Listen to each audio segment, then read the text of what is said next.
Hello friends, my name is Pragati and I welcome you to my channel future goals. Friends, इस video में आज हम फिर से सीटेट का एक बहुत इंपॉर्टेंट टॉपिक डिस्कस करने वाले हैं, जो कि आपके सीटेट एग्ज़ाम के लिए बहुत ज़्यादा इंपॉर्टेंट रहने वाला है। जुलाई में जो आपका सीटेट एग्ज़ाम होने वाला है, उसके लिए टॉपिक बहुत इंपॉर्टेंट हो जाता है, क्योंकि ये इस टॉपिक से हर बार आपको सीटेट के एग्ज़ाम में एक क्वेश्चन तो पक्का देखने को मिलता है। इसलिए ये टॉपिक बहुत इम्पॉर्टेंट है। और जो टॉपिक हमारा आज का है वो है स्टेजेस ऑफ चाइल्ड डेवलपमेंट, यानी कि बाल विकास की अवस्थाएं। इससे पहले वाली वीडियोस में हम ऑलरेडी जो डेवलपमेंट है उसके बहुत सारे जो कॉन्सेप्ट्स हैं वो हम पढ़ चुके हैं।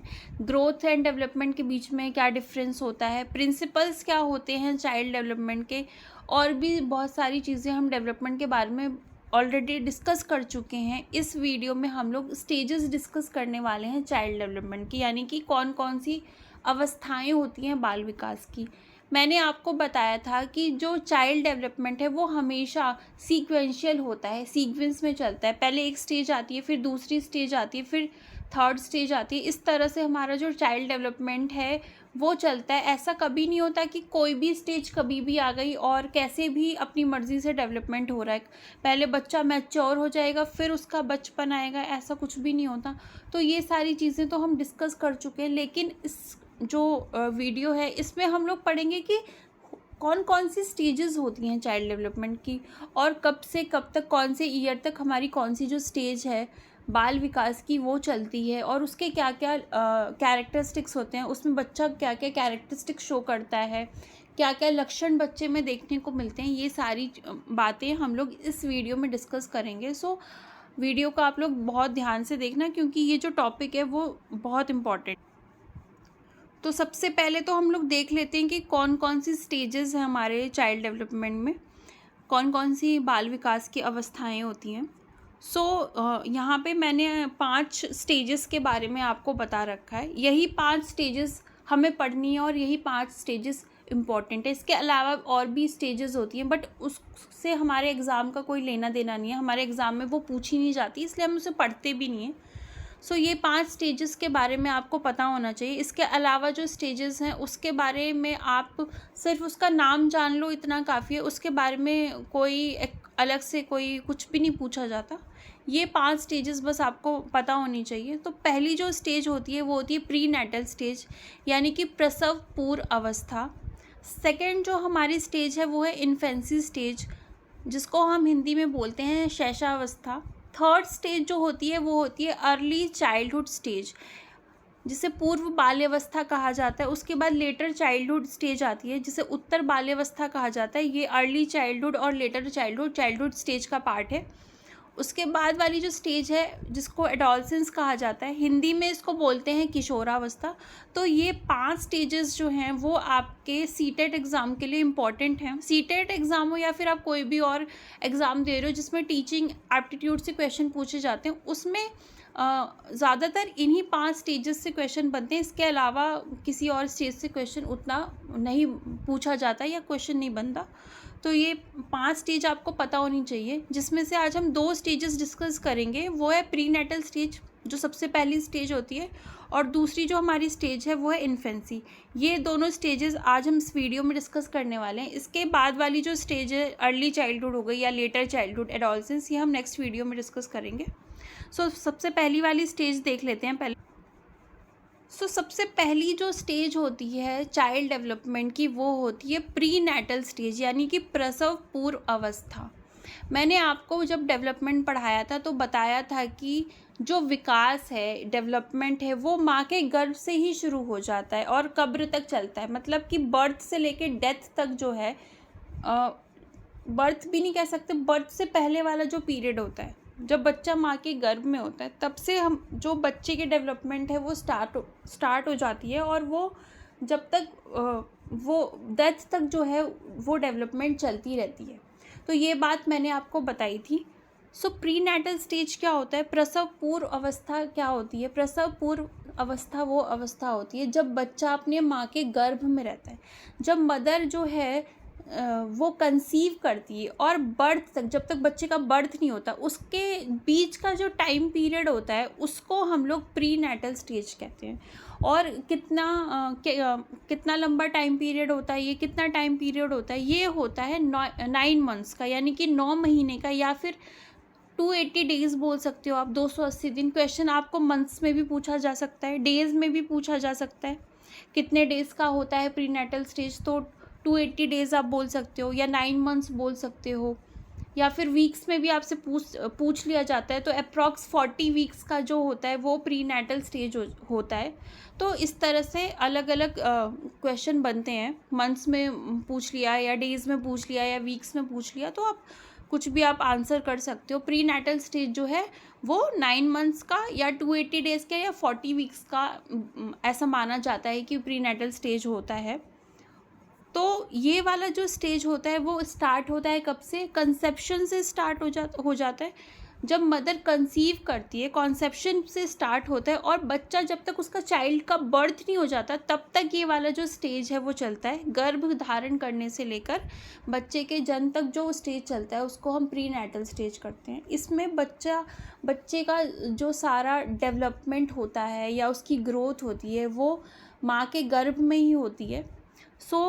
बच्चे को जो भी न्यूट्रिशन मिलता है वो मदर के थ्रू ही मिलता है।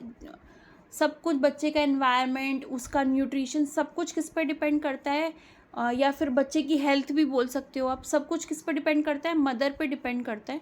तो बच्चा जो है उस टाइम अपनी मदर के थ्रू न्यूट्रिशन लेता है, उसकी हेल्थ भी डिपेंड करती है मदर की हेल्थ पे, मदर के एनवायरनमेंट पे, हर चीज़ उसकी जो है वो डिपेंड करती है उसकी, चाहे वो ग्रोथ हो या फिर उसके डेवलपमेंट हो।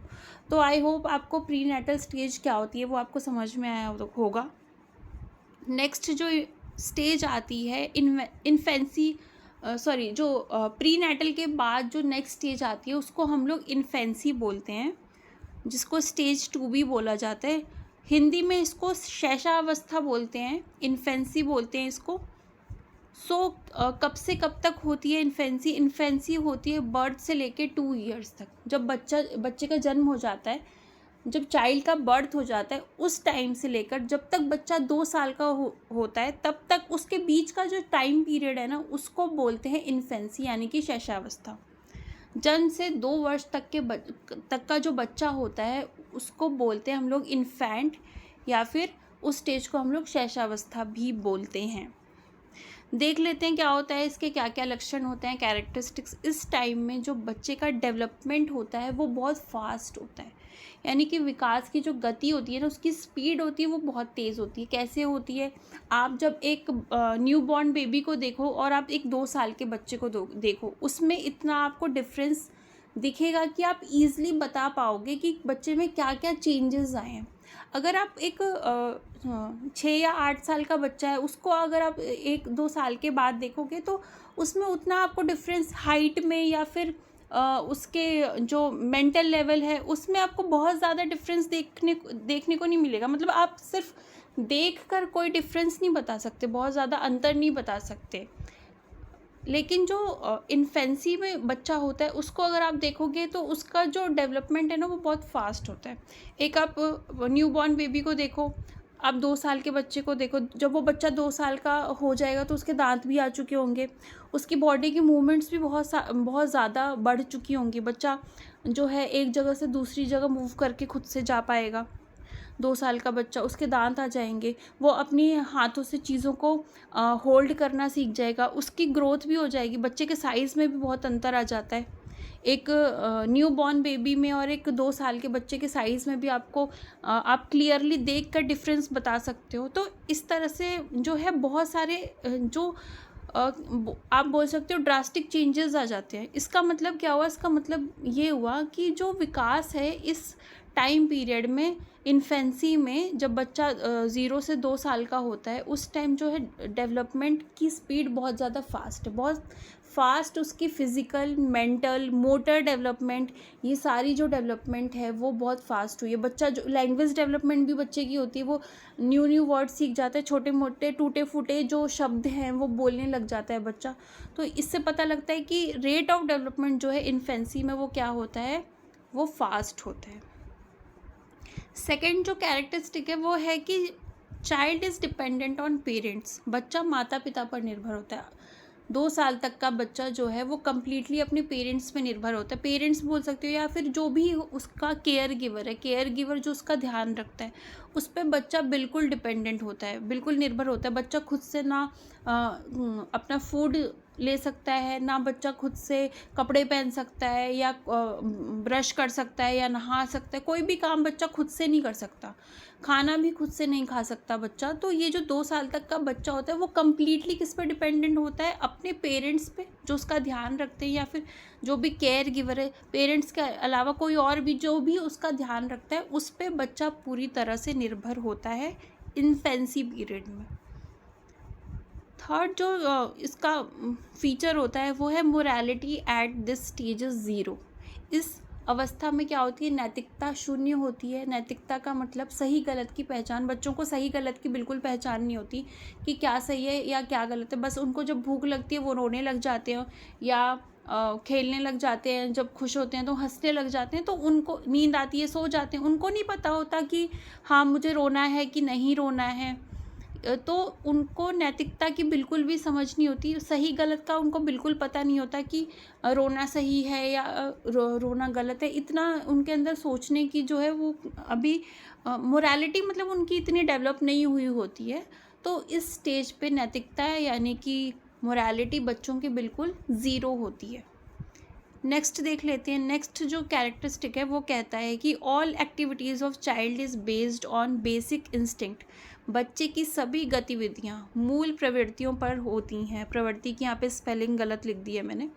तो जो भी बच्चे की मूल प्रवृत्तियाँ होती हैं, मूल प्रवृत्तियों का मतलब कि जो भी वो काम करता है वो किस पे बेस्ड होती हैं?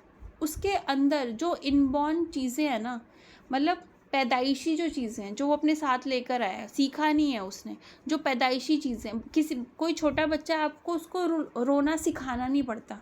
अगर उसको भूख लगेगी तो वो खुद रोएगा, क्योंकि वो उसके अंदर पहले से ही है, इनबॉर्न है, पहले से ये बेसिक इंस्टिंक्ट है उसके अंदर। वो रोना हंसना ये सारी चीज़ें सिखाई नहीं जाती हैं अलग से, ये पहले से ही होता है, इनबॉर्न होता है, ये बेसिक इंस्टिंक्ट होता है ह्यूमन बीइंग के अंदर। सो जब जो भी वो एक्टिविटी करता है वो उसके बेसिक इंस्टिंक्ट पे आधारित होती हैं, निर्भर होती हैं। कैसे? अगर बच्चे को भूख लगी तो वो क्या करेगा? वो रोएगा। तो वो जो एक्टिविटी कर रहा है वो किस हिसाब से कर रहा है? अपने मूल जो उसकी प्रवृत्ति है, रोने की प्रवृत्ति है, भूख लगने पर वो रोता है, रोने की जो उसकी प्रवृत्ति है उस पर डिपेंडेंट है उसकी वो एक्टिविटी। अगर वो खुश है, हंस रहा है, तो वो किस पे डिपेंडेंट है? उसके मूल प्रवृत्ति पे। अगर नींद आ रही है तो बच्चा सो जाएगा। तो वो क्या है? वो जो एक्टिविटी कर रहा है ना, वो जो गतिविधि कर रहा है, वो काम कर रहा है सोने वाला, तो सोने वाला काम किस पे डिपेंडेंट है? उसकी जो मूल प्रवृत्ति है कि नींद आने पे वो सोएगा, उसको हमने अलग से नहीं सिखाया, वो पहले से ही बच्चे के अंदर है, इनबॉर्न है, पैदाइशी चीज़ें हैं वो। तो उसको हम लोग मूल प्रवृत्तियाँ कहते हैं। तो जब बच्चा इन्फेंसी पीरियड में होता है तो वो जो भी काम करता है ना वो उसके मूल प्रवृत्तियों पे निर्भर होती है। जब उसको भूख लगती है तो वो रोता है, इसका मतलब उसकी मूल प्रवृत्ति क्या है कि भूख लगने पे वो रोएगा। तो वो रोना क्या है? एक गतिविधि है, एक एक्टिविटी है, और वो किस किस बेसिस पे कर रहा है? क्यों रो रहा है वो? क्योंकि उसे भूख लग रही है। तो भूख लगना उसकी मूल प्रवृत्ति है कि मतलब भूख लगने पर वो रोता है, ये उसकी मूल प्रवृत्ति है। तो इसको हम कहते हैं कि इन्फेंसी पीरियड में जो भी एक्टिविटी बच्चा करता है वो उसके बेसिक इंस्टिंक्ट यानी कि मूल प्रवृत्तियों पर आधारित होती है। तो ये जो थे दो स्टेजेस हमने देखे चाइल्ड डेवलपमेंट के। बाकी के जो बचे हुए स्टेजेस हैं, अर्ली चाइल्डहुड हो गया या लेटर चाइल्डहुड हो गया या एडोलसेंस हो गया, ये हम आने वाली नेक्स्ट वीडियो में डिस्कस करेंगे। सो तब तक के लिए इतना ही। और आपको वीडियो अच्छी लगी हो तो लाइक कर देना, शेयर कर देना, कमेंट कर देना। और ये वाले जो पॉइंट्स मैंने आपको बताए हैं वो आप इन पॉइंट्स को ध्यान रखना, ये बहुत इंपॉर्टेंट पॉइंट्स हैं जिससे आपके सीटेट एग्ज़ाम में क्वेश्चन पूछे जाते हैं। नेक्स्ट वीडियो में मैं बाकी की स्टेजेस आपके साथ डिस्कस करूँगी। तब तक के लिए stay tuned and bye bye.